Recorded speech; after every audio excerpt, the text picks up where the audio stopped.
అందరికీ నమస్కారం. Welcome to it's you TV. భక్తులను పవిత్ర తీర్థయాత్రలకు చేరువ చేస్తున్న ఆర్వి టూర్స్ అండ్ ట్రావెల్స్ వారి సహకారంతో హిందూ ధర్మంలోనే అత్యంత పవిత్రమైన దివ్య క్షేత్రమైన చార్ధామ్ యాత్ర గురించి తెలుసుకునే ప్రయత్నం చేద్దాం.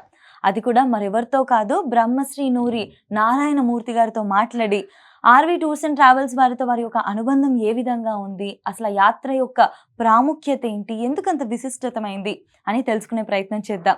నమస్కారం గురుగారు. శుభాశిస్సులు.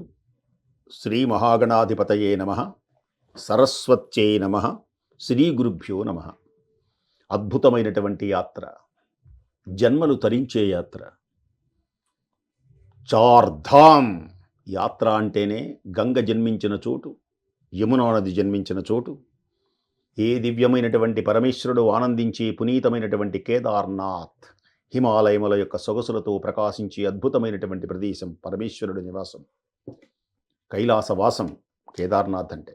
అలాగే బదరీనాథ్. ఈ మధ్యలో అలా వెళుతూ ఈ చార్ధామ్ యాత్రలో హరిద్వార్ అనే ఒక పుణ్యక్షేత్రం. హరిద్వార్ అయోధ్య, మధుర, మాయా, కాశీ, కాంచీ, అవంతిక, పురి, ద్వారవతీ చైవ సప్తయితే మోక్షదాయక. వీటిలో మాయానగరమే హరిద్వార్. హరిద్వార్ని మాయానగరం అంటారు.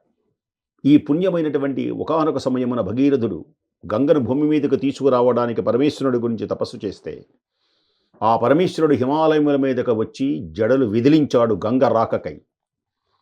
గంగ గనక సరాసరి వస్తే భూమి బ్రద్దలైపోతుందని భగీరథుని కోరిక మేరకు పరమేశ్వరుడు తన జటాజూటంలో బంధించాలి అనుకున్నాడు. నిమజ్జజ్జ నౌఘోత్మ తత్పంక శంకాకరాత్ముర్మి నిర్మగ్న నీరేజ రేఖున్న మద్భృంగ నేత్రోత్సవ శ్రీ. గంగా భవాని దూకుతున్నది, పరమేశ్వరుడా నా శిరస్సును ఆపగలిగినవాడు, నా వేగాన్ని అని గర్వాంధీభూత చేతస్కురాలైన గంగను నిరోధించడానికి పరమేశ్వరుడు జడలు విదిలించి 2 చేతులు అలా నడుము మీద ఉంచి కరిచర్మాంబరధారుడై ఎడమ కాలును ముందు నుంచి ఆ గంగ రాకకై నిరీక్షిస్తూ ఉంటే గంగ దూకింది. అద్భుతమైనటువంటి ఆ గంగను జడలలో బంధించాడు గనకనే జటాకట కసంభ్రమ భ్రమన్నిలింప నిర్జరి విలోల వీచి వల్లరీ విరాజమాన మూర్ధని. భగీరథుడు ప్రార్థించగానే ఆ శివుని జటాజూటములో నుంచి ఒక చిన్న పాయ వదలగానే జుమ్మని ఎగిరి హిమాలయముల మీద పడింది. హిమాలయముల మీద నుంచి వచ్చి భూమి మీదకు వచ్చిన సుందర ప్రదేశమే హరిద్వార్. అంటే మొట్టమొదటగా గంగ భూమిని తాకింది. బిందు సరోవరంలో చేరి తూర్పుగా 3, పరమటగా 3, ఒకటి భగీరథుని వెంట వెళ్ళటం. అలాంటి అద్భుతమైనటువంటి గంగ దూకుతూ ఉంటుంది ఇవాళకి కూడా. ధడ యుగాలు గడిచిన ఆ దూకేటువంటి నృత్యం, ఆ గంగ నృత్యం చేస్తుంది. మరి ఎందుకు నృత్యం చేసిందో తెలియదు. ఈశ్వరుని తాకినందువల్ల ఆనందమా, నేను తప్పించుకోలేకపోయినానని కోపమా, లేకపోతే అలగటమా, ఏదో మనకు తెలియదు. కానీ ఒకచోట ఒయ్యారంగా, ఒకచోట నిండుగా, ఒకచోట రాగాలు పలుకుతూ, ఒకచోట మూగగా, ఒకచోట నేనే చూడు ఎంత గొప్పదాన్నో అన్నట్లుగా, ఒకచోట సన్నగా, ఇలా రకరకాలుగా ప్రవహించి ఆ పాతాళలోకమునకు వెళ్ళినటువంటి భూమి మీద ప్రసరించిన గంగా దివ్యమైనటువంటి భూమి మీద తాకిన పుణ్యప్రదేశమే హరిద్వార్. అక్కడ స్నానం చేసిన, ఆ గంగను చూచిన ఆ జన్మ పావనమవుతుంది. ఋషికేశ్. అక్కడనే శ్రీరామ్ ఛాల, లక్ష్మణ ఝూల వంతెనలు ఉంటాయి. ఆ అద్భుతమైనటువంటి ఆ వంతెనల మించి వెళుతున్నప్పుడు ఆనందం. ఆ తర్వాత ఏ దివ్యమైనటువంటి యమునా నది. సూర్య భగవానునికి యమధర్మరాజు, యమున కూడా పుట్టింది. యమధర్మరాజు చెల్లెలే యమున. ఈ యమున జన్మించినటువంటి పుణ్యమైనటువంటి ప్రదేశం. ఈ యమునా నదికి శ్రీకృష్ణుడికి చాలా అవినాభావ సంబంధం కూడా ఉంది. ఈ యమునా నది ఒడ్డుననే బృందావనం. మహానుభావుడు. ఆ యమునా నది పుష్కరాలు కూడా మనం చూస్తాం. ఆ యమునా నది చాలా గొప్పది. ఆ యమున పుట్టినటువంటి ప్రదేశంలో కొండలలో, లోయలలో వెళుతూ ఉంటారు, గుర్రాల మీద వెళుతూ ఉంటారు. అది అలా వచ్చి బృందావనం, ఆ యమునా తీరం, యమునా తీరే వర్ణిస్తారన్నమాట.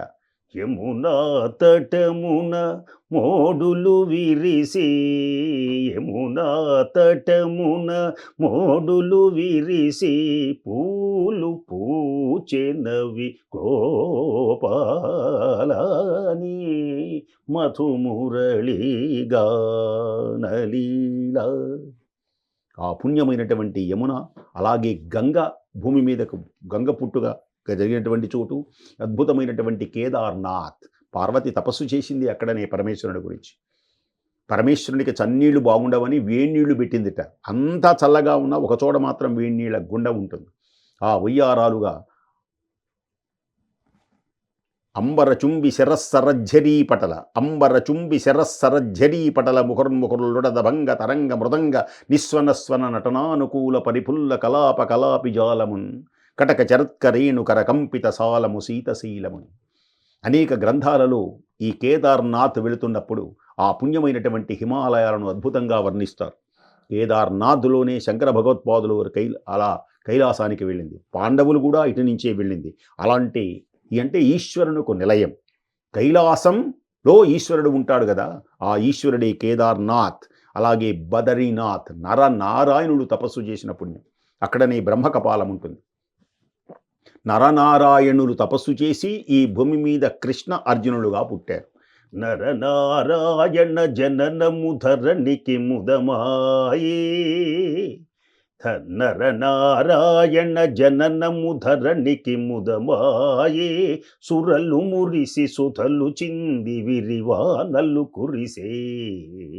అక్కడ బదరీ నారాయణుడు, బదరీ అంటే రేగిపళ్ళు, నారాయణ నారాయణ నారాయణతో ఆ మంచు కొండలలో అద్భుతమైనటువంటిది మనకు కనపడుతుంది. అక్కడ ఈ బ్రహ్మకపాలం, బ్రహ్మకపాలం బ్రహ్మదేవుని శిరస్సు అలా ఈశ్వరునికి అంటితే ఆ పడినటువంటి ప్రదేశం. బ్రహ్మకపాలంలోని పిండ ప్రదానాలు చేస్తారు, శ్రాద్ధ కర్మలు చేస్తారు, తర్పణాలు ఇస్తారు. బ్రహ్మకపాలంలో కానీ గయలు చేసిన ఆ పితృదేవతలు శాశ్వతమైనటువంటి బ్రహ్మలోక నివాస సిద్ధిరస్తూ, ఇక మళ్ళీ వాళ్ళకి జన్మలుండవు, మరల ప్రేతాత్మలుగా ఉండరు. అలాంటి ఆ తరువాత ఉత్తర కాశీ అని, అంటే కాశీలో ఏ విధంగా విశ్వనాథ్ దేవాలయం ఉన్నదో ఆ ఉత్తర కాశీ విశ్వనాథ్ దేవాలయం కూడా మనం సందర్శించి ఆనందించి ధన్యులవ్వచ్చు. అలాంటి ఈశ్వర నిలయమై పరమేశ్వరునికి ఆలవాలమై, హే చంద్రచూడ మదనాంతకాశూలపాణే, స్థానో గిరీశ గిరిజేశ మహేశ శంభో, హే పార్వతీ హృదయ వల్లభా చంద్రమౌళే, భూతాధిపా ప్రమథనాథ గిరీశచాప. ఆ ఈశ్వరుని సందర్శించి ఆనందించే అద్భుతమైనటువంటి యాత్రను సందర్శించాలి, మనం వెళ్ళాలి. మనం అందమైనటువంటి ఆర్వి టూర్స్ వారు ఎంతో ప్రేమతో ఎవ్వరికి ఏ విధమైనటువంటి ఇబ్బందులు లేకుండా భోజనాలు కానీ, నిద్ర కానీ, వసతి కానీ అన్నీ కల్పించి ఆనందించేటువంటి అద్భుత సన్నివేశంలో, కొత్త పద్ధతిలో. పూర్వకాలంలో కాశీ వెళ్ళటం అంటే అంతే, ఇప్పుడు అలా కాదు. వెళ్ళటం సురక్షితంగా క్షేమముగా వెళ్ళుట, లాభముగా వచ్చుట అనేటువంటి సామెతకు తగినటువంటి విధంగా చేస్తున్న ఈ యాత్రలో అందరూ పాల్గొని తరించవలసిందిగా కోరుతున్నాం. స్వస్తి.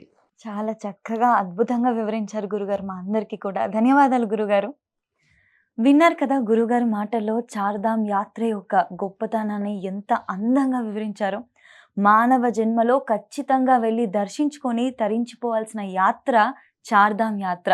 చక్కగా మనకి ఆర్వి టూర్స్ అండ్ ట్రావెల్స్ వారు సురక్షితంగా క్షేమంగా బాధ్యత తీసుకొని మనల్ని తీసుకొని వస్తున్నారు. చార్ధామ్ ఫ్లైట్ ప్యాకేజ్ని మనందరికీ కూడా అందిస్తూ ఈ సువర్ణ అవకాశాన్ని ప్రతి ఒక్కరు కూడా సద్వినియోగం చేసుకోవాలి. అలాగే మీకు ఏమైనా సందేహాలు ఉన్నా, డౌట్స్ ఉన్నా కూడా కింద మనకి నెంబర్ అనేది స్క్రోల్ అవుతుంది. చక్కగా ఆ నెంబర్కి కాంటాక్ట్ అయ్యి మీ సందేహాలన్నింటినీ కూడా నివృత్తి చేసుకోండి. ఇంకొక ఎపిసోడ్లో ఇంకొక అద్భుతమైన యాత్ర గురించి మళ్ళీ మీ ముందుకు వస్తాను. ధన్యవాదాలు.